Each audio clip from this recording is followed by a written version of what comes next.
Good morning, welcome to Parker Brand. So this morning we're taking a look at the spool and here it is. The spool is for the brush cutter and of course for the multi-tool as well. In time you will have consumed the wire that runs through this and you will need to replace it.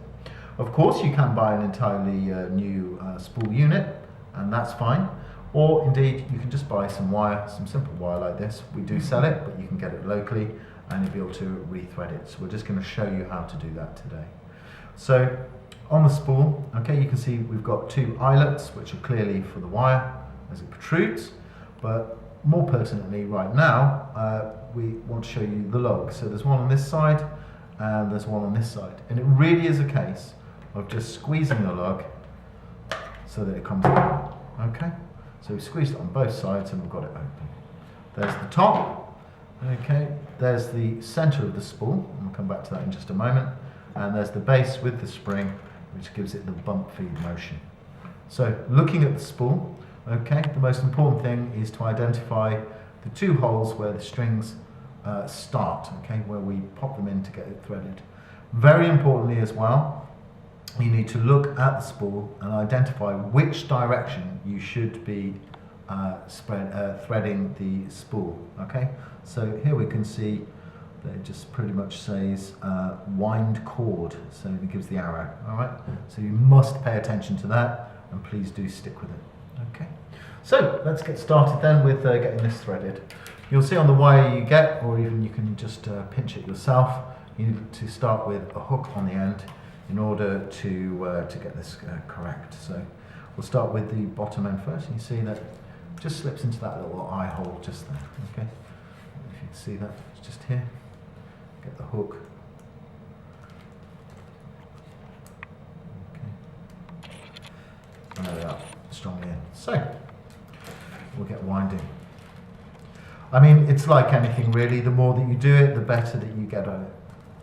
It really is. So we'll just make sure that it's on nice and neatly. And let's thread it around in a clear way.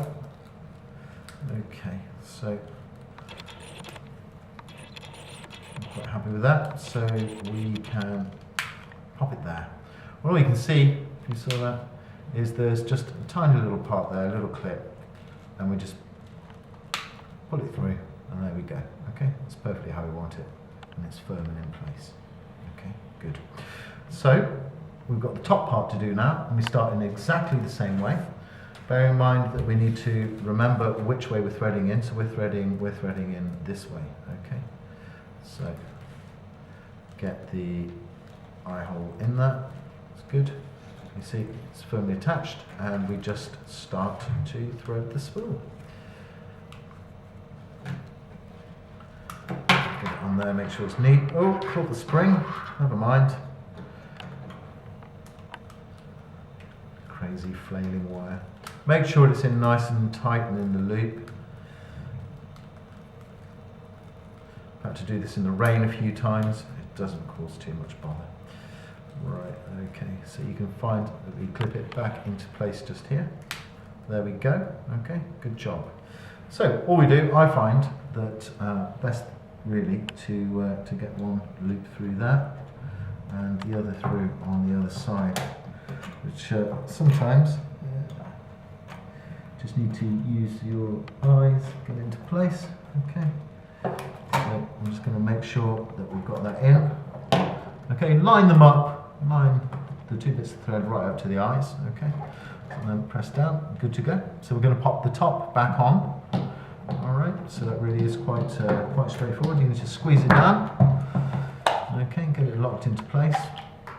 Just get it all lined up properly. There we are, good. Squeeze down, snaps back into place, bump feed, and come out. Okay, thank you very much.